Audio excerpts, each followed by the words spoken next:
Hey guys, Gary J here, and what we're looking at here is a single shot 45 caliber pistol. These were generally known as the trapper's pistol back in the 1850s and so forth, and also the Plains pistol, the Great Plains pistol. And a lot of different companies have made these kind of pistols, and this is a pretty nice one to me. There's a company called Lyman. Lyman makes a lot of these pistols too, and a lot of people buy the Lyman pistols. Now, these pistols came about in around the 1820s, where you had the percussion pistols. You used percussion caps. And so about the 1820s, percussion pistols and rifles were starting to be made, and it would take a few years before they become more and more prolific. Before that, you had the flintlock pistols, and the problem with flintlocks was they use flint and a frism, and they in inclement weather, rain, snow, sleet, hail, all of that, they wouldn't fire that well. The worst enemy of gunpowder is moisture. It absorbs moisture like a sponge, and it fouls it out. So when you had the percussion cap pistols, then that was a whole new thing. In the 1820s, again, is kind of when that really started. They built percussion pistols probably 1806, but to refine that, it would be about 1820s. And of course, you see a lot of, single six. Now, why would you want a single shot percussion pistol? Well, you got to go back in time to that era of time. If you're traveling across the country or wherever you might be, whatever country you might be in, and you don't have anything to defend yourself except a knife, well, the old saying about a knife versus a gun. I would much rather have this pistol here than try to fight somebody with a huge knife like a Bowie knife and like Jim Bowie knives. And I have some videos on some of the Bowie type knives. So you'd want a pistol, protect yourself. That would be one reason to have one. Usually most people are not going to threaten you too much if you pull out a pistol like this. Now, if you look at the barrel on this thing, here's a pretty thick barrel and octagon shape. Front sight's fairly decent in height, and you got your ramrod here and percussion cap here. These are pretty easy to clean generally, and just a well-built pistol here. And on the other side, this checkering here allows you to have some grip there. It helps a little bit. But this, again, is a 45 caliber, and most of them are like 50 caliber and 54 caliber. So besides just protection from another human being, back in those days, you had some pretty rough people. The trappers and the plainsmen traveling across the Great Plains and so forth had to deal with animals. They had to deal with hostile Indians and whatnot. And if you were a trapper, for example, you came up on an animal that's trapped, you may have to shoot it. Or if one of these wild boars, hogs, were to come after you, you'd certainly have to shoot it. And this was kind of a close range pistol here, so that would be helpful in a situation like that. But again, like most of these were in a 50, 54 caliber, and most of the plains people or trappers carried a 50 caliber or 54 caliber rifle, maybe a Hawkins or maybe a Pennsylvania or Kentuckian rifle. And so the idea was that if you had a 50 caliber rifle, you'd want a 50 caliber pistol. And the advantage of having a 50 caliber pistol and rifle is that you could interchange the balls and the patches and the powder.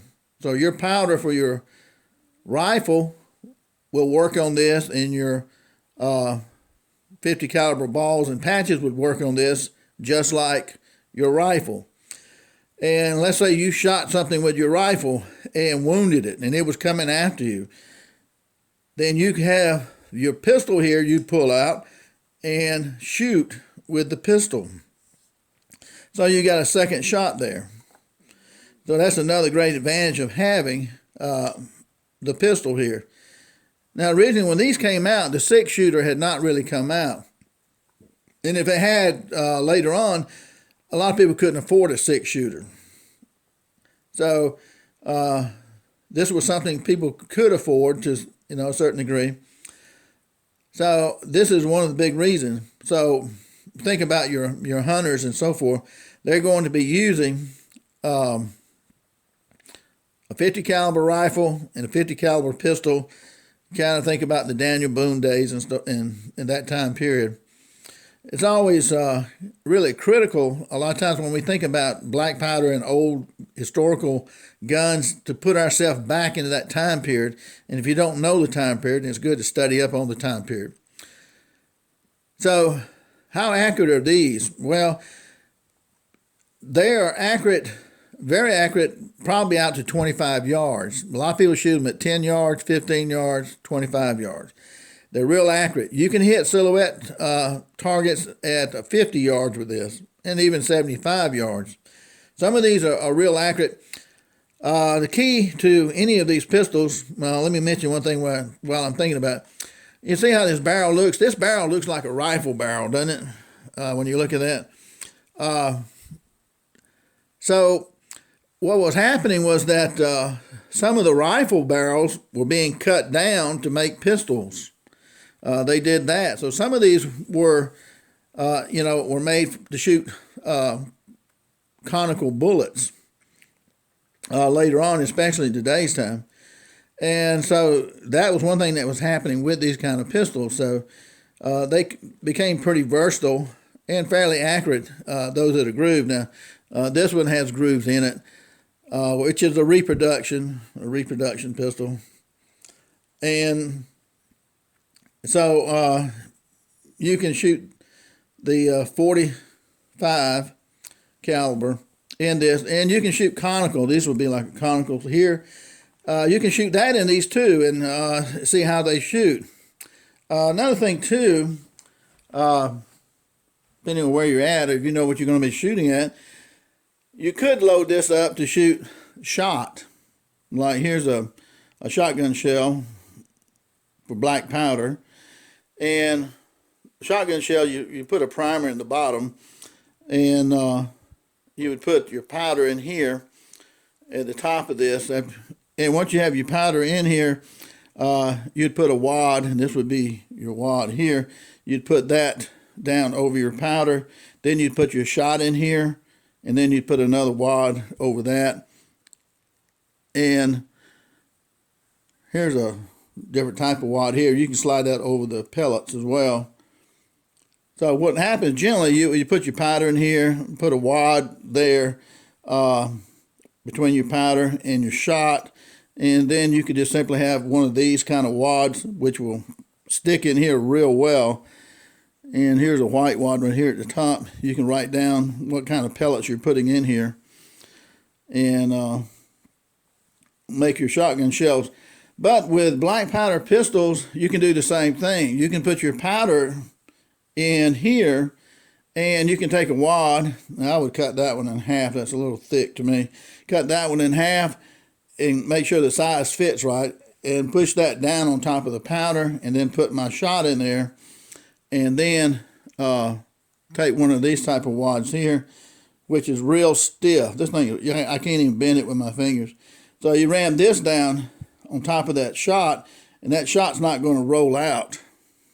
Okay, so you could use it like a kind of like a 410. Now it wouldn't be anything close to a 410, I don't think, but you could shoot rabbits with it, squirrels with it, and the trees and stuff like that, and not too far distance, like a shotgun too. So These were very durable pistols right here, and that's a fairly heavy pistol.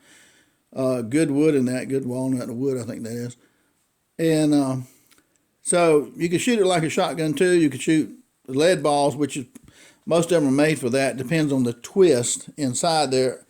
Whether it's like a 1 in 25 twist or 1 in 66 twist or something like that. They will shoot. Some will shoot. Probably most of them will shoot round balls better than conicals. You can try it either way. So, like this is a powder measure here, and I kind of like this because it's got a nipple wrench on the top of it right here. And anyway, if you put 40 grains of powder in here, then what you would do, most of these will shoot like, you want to put about 25 to 35 grains of powder in these, like this 45 right here, or even the 50 caliber.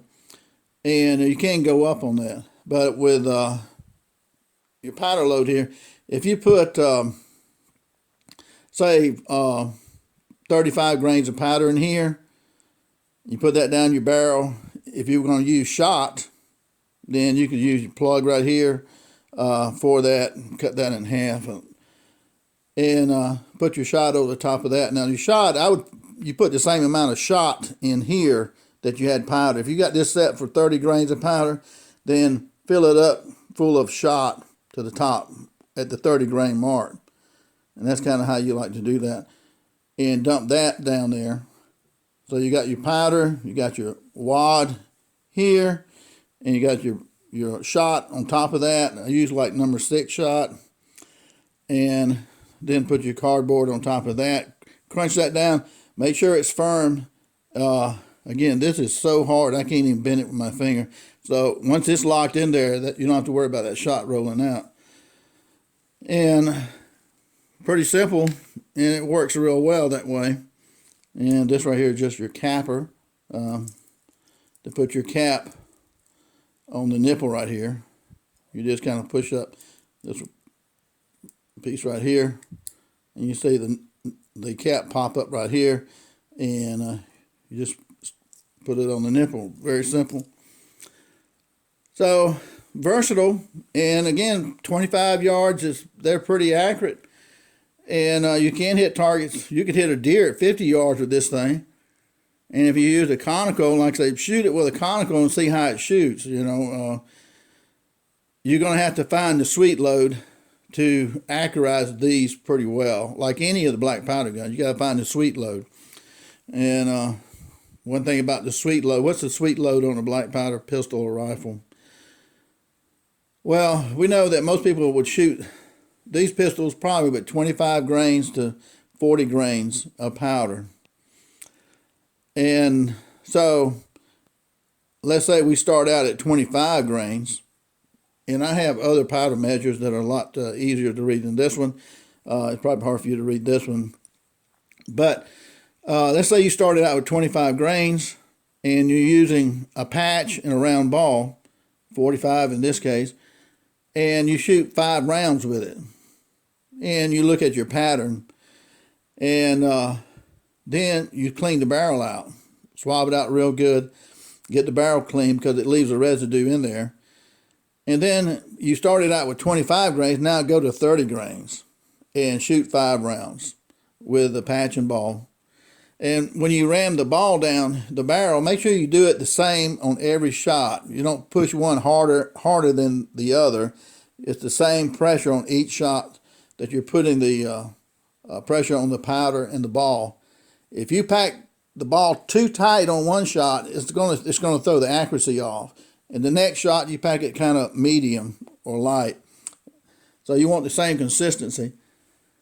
So you start off with 25 grain, shoot your pattern, then go to 30 grain, shoot your pattern with 5 shots, clean the barrel after that 5 shots, go to 35 grain, try that at 5 shots, clean the barrel out real good, and maybe go to 40 grain.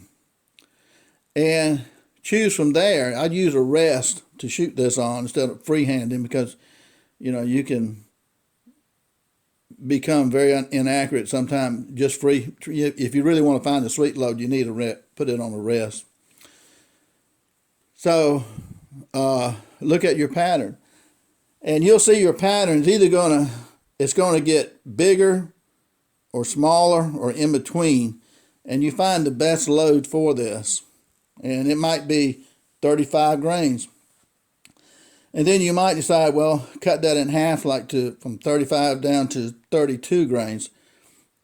And it might shoot just a little bit smaller or larger. So we're finding the sweet load. And once you find the sweet load, where this pistol shoots the best with a particular round ball and a patch that, say, 10 thousandths thick patch, and since this is a 45, you'd be using round balls that are 440 thousandths of an inch, and then your 10 thousandth patch would make it 450 thousandths, which means it's 45. 450 thousand makes it a 45 caliber. I know that sounds kind of confusing for some people, but this way you come up with the best load for that particular pistol. And I can just imagine, if you were in the snow or something like that, or if you knew you were hunting something like rabbits or squirrel, putting your shot that you would normally put in your black powder shells right here for your black powder shotguns. And so that can be a lot of fun too. And you could shoot quail on the ground, you could shoot doves, anything like that. We're talking about the old days. Not today. You don't want to do that, especially out of season. That's a federal offense, shoot doves out of season. But you could shoot birds that way. It's a way of survival. Turn it into a little mini shotgun in a way. It's kind of like a 410 in a way. It wouldn't be quite as good as a 410, but it would take care of game. Most black powder pistols are made for close range. Most black powder rifles are made for close range, which a lot of people will shoot black powder rifles 100, 200 yards without any problem. I got one video on my long range black powder gun that goes out to 1,000 yards. So, they can go on out there if that's what you want to do with them. Well, guys, I just wanted to show you this particular pistol, and these are a lot of fun to shoot right here. And they are seemingly a little bit big. Now you can get them in the flintlock too. If you look up Plains pistol or Great Plains pistol or Trapper's pistol, you probably find some of these different type ones. Lyman, Lyman, made a lot of them. Those were very popular. Those are fairly expensive, $300-400 or more for a Lyman. And some of theirs had a lot more ornation on them, a lot more brass and furniture, we call it, on those pistols. And the trigger pull on this one, that hammer is really stiff. Oh, yeah, that trigger pull on this one right here is awesome. I'd say that's like 2.5 pound trigger pull on that. And so that's sweet. So just want to give you a little view of the Plains or Great Plains or Trapper's pistol, whatever you want to call this, and show you that these things are a lot of fun to shoot. And I think you'd really enjoy playing with one of these. And like I was telling you about using the shotgun load with pellets and so forth, you can do that on pistols. You can do that on rifles, and all of that too. So, but you got to have the right plug size for that to work correctly and all. And some of that stuff you can cut out yourself. But you really need to know what you're doing when you do that. Okay, guys, thanks for watching. Gary J.